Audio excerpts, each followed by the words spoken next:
नमस्कार दोस्तों, मैं रजनीश कुमार आप सभी का बहुत बहुत स्वागत करता हूं आपके अपने YouTube channel Rajneesh Ramesh official के आज के खास वीडियो में। आज की वीडियो में भाइयों हम बात करने वाले हैं विधानसभा क्षेत्र करहल के बारे में। और जैसा कि आपको पता ही है कि 2024 के लोकसभा चुनाव के परिणाम आते ही उत्तर प्रदेश में 9 सीटें रिक्त हो गई। जो 9 सीटें जो विधायक थे वो आज सांसद बन चुके हैं। वहीं एक सीट और कानपुर की सासामऊ, जहां से समाजवादी पार्टी के विधायक इरफान सोलंकी को 2 वर्ष से अधिक की सजा मिलने के चलते उनकी विधायकी रद्द हो गई है। इसके चलते उत्तर प्रदेश में 10 सीटें रिक्त हो गई हैं और वहां पर उपचुनाव होना है। तो उसी उपचुनाव में से उन 10 सीटों की बात करेंगे हम लोग। उनमें से आज हम बात करने वाले हैं करहल विधानसभा क्षेत्र की। 2022 की बात की जाए तो यहाँ से समाजवादी पार्टी के मुखिया श्री अखिलेश यादव जी यहाँ से चुनाव मैदान में थे। उन्होंने चुनाव लड़ा और उन्होंने भाजपा प्रत्याशी को लगभग 67,000 के आसपास वोटों से उन्हें मात दी। तो आइए समझते हैं कि इस सीट का जाति समीकरण और पिछड़ा बैकग्राउंड क्या है। क्या यह सीट एक बार फिर समाजवादी पार्टी के पक्ष में जाएगी या फिर सत्तारूढ़ भारतीय जनता पार्टी यहाँ पर कुछ नया खेल कर सकती है। तो मैं बात करूं 2022 के जो विधानसभा चुनाव हुए थे उनमें यहाँ पर समाजवादी पार्टी के मुखिया श्री अखिलेश यादव जी चुनाव मैदान में थे और उन्होंने यहाँ पर 1,48,196 मत प्राप्त किए। प्रतिशत में बात की जाए तो लगभग 60% मत उनके पक्ष में पड़ा। तो वहीं दूसरे नंबर पर भारतीय जनता पार्टी के प्रत्याशी डॉक्टर FP सिंह बघेल 80,692 मत प्राप्त करते हैं। लगभग 33% मत उनके पक्ष में पड़ता है और दूसरे नंबर पर रहते हैं। वहीं बात करूं कुलदीप नारायण जो कि BSP party Bahujan Samaj party के प्रत्याशी थे, उन्हें 15,701 मत प्राप्त, लगभग 6% मत वो अपने पक्ष में डलवाने में कामयाब रहे। और 2022 में यहाँ पर समाजवादी पार्टी के मुखिया श्री अखिलेश यादव जी की 67,504 वोटों से एक अच्छी खासी जीत होती है। वहीं मैं बात करूं कि जो हम करहल विधानसभा क्षेत्र की आज बात कर रहे हैं उस पर अगर देखा जाए तो समाजवादी पार्टी ने 1993 में ही कब्जा कर लिया था। जैसा कि हम जानते हैं कि 1992-93 में समाजवादी पार्टी की स्थापना होती है और उसके बाद अगले ही चुनाव में 1993 में करहल विधानसभा सीट पर समाजवादी पार्टी का कब्जा हो जाता है। और अगर मैं बात करूं 1993 से अब तक तो इस सीट का जो अनुपात है भारतीय जनता पार्टी और समाजवादी का तो वो 6 और 1 का है। 6 बार यहाँ पर समाजवादी पार्टी को जीत प्राप्त हुई है। तो वहीं एक बार 2002 में सोबरन सिंह यहाँ से भारतीय जनता पार्टी के प्रत्याशी के रूप में जीत दर्ज की और बाद में वो भी समाजवादी पार्टी में शामिल हो गए। अच्छा, इसको देखते हुए तो ऐसा लगता है कि यहाँ पर समाजवादी पार्टी का पलड़ा बहुत भारी है, क्योंकि 7 चुनाव में एक बार यहाँ पर भारतीय जनता पार्टी को जीत हासिल हुई है। वहीं बात करें यहाँ के जाति समीकरण की तो जाति समीकरण जो है वो पूरी तरह से यहाँ पर समाजवादी पार्टी के पक्ष में है।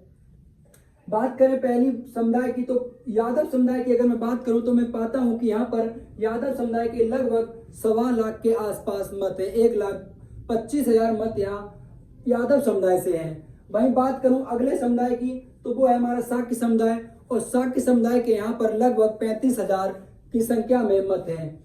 वहीं अगला समाज हमारा बघेल समाज, उनके लगभग 30,000 मत विधानसभा क्षेत्र करहल के अंतर्गत हैं। मुस्लिमों की बात की जाए तो मुस्लिम समुदाय के 20,000 और SC समुदाय के भी 20,000 यहाँ पर मतदाता हैं। वहीं बात करूं क्षत्रिय समुदाय की तो 30,000 मतदाता क्षत्रिय समुदाय से आते हैं। वहीं ब्राह्मण समुदाय के मतदाताओं की संख्या लगभग 18,000 यानी 20,000 के आसपास है। वहीं बात करूं वैश्य और लोधी समुदाय की तो इन दोनों ही समुदाय के 15,000 मतदाता विधानसभा क्षेत्र करहल के अंतर्गत आते हैं। वहीं लगभग 65,000 के आसपास अन्य मतदाताओं की यहाँ पर संख्या है। हम इन 2 चीजों पर अगर देखें कि जो पुराना जो यहाँ का रिकॉर्ड है वो बयां करता है कि समाजवादी पार्टी यहाँ पर 6 बार जीती है और एक बार 2002 में यहाँ भारतीय जनता पार्टी को जीत हासिल हुई। वहीं यहाँ का जो जाति समीकरण है वो भी बहुत अच्छे से ये बयां कर रहा है कि ये विधानसभा क्षेत्र समाजवादी पार्टी का ही क्षेत्र है, उनका एक गढ़ है, क्योंकि यहाँ पर यादव समुदाय की संख्या एक बहुत बड़ी संख्या है अन्य समुदाय के देखते हुए। वही बात करूं कि इस बार क्या होने की संभावना है तो हम पाते हैं कि पहले समाजवादी पार्टी को यादव और मुस्लिमों की पार्टी कहा जाता था। मुस्लिम समुदाय और यादव समुदाय पूरी तरह से समाजवादी पार्टी का कोर वोट बैंक माना जाता है, लेकिन 2024 में ये आंकड़े पूरी तरह से पलट चुके हैं। ये तो सच्चाई है ही कि यादव समुदाय और मुस्लिम समुदाय से लगभग 90 से 95% मत, जो मत उनका पड़ा था उसका 90 से 95% मत समाजवादी पार्टी के पक्ष में ही पड़ा है। वहीं देखने वाली बात रही कि इस बार बघेल समुदाय और एससी समुदाय ने भी एक अच्छी संख्या में समाजवादी पार्टी के प्रत्याशियों को वोट किया लोकसभा चुनाव 2024 में।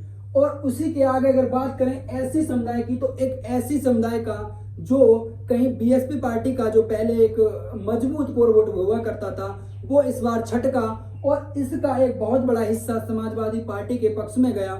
इसी के चलते हमने पाया है कि 2024 में समाजवादी पार्टी देश की तीसरी सबसे बड़ी पार्टी बन गई। उनके 37 सांसद जीते। अकेले यूपी में उन्होंने चुनाव लड़ा और यूपी की सबसे बड़ी पार्टी बनकर उभरी समाजवादी पार्टी।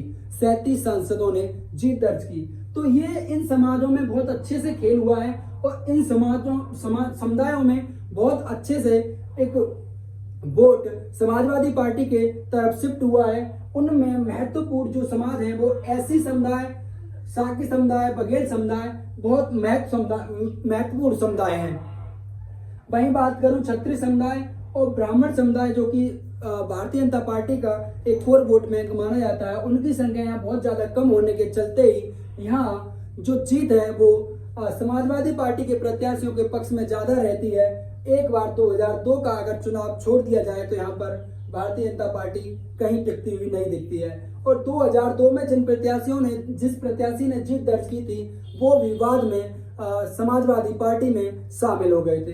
तो भाइयों, ये थे लोग विधानसभा क्षेत्र करहल के जातीय आंकड़े और उसका जो पिछला बैकग्राउंड है वो।